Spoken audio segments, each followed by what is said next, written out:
ভাই আজকে তো গরমের ছুটি পড়ে যাচ্ছে, চ আমরা সবাই মিলে এখানে আজকের দিনটা আড্ডা মারি। ঠিক বলছিস,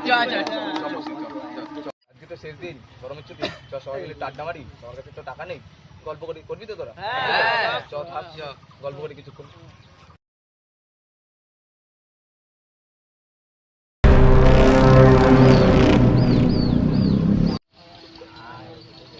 দেখ না গাছে কেউ রয়েছে, আমরা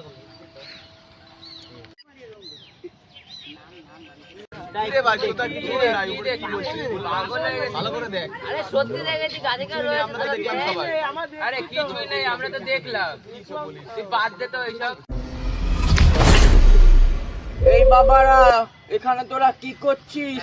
এখান থেকে চলে যা, এখানে থাকিস না, জায়গাটা ভালো না, চলে যা বাবারা।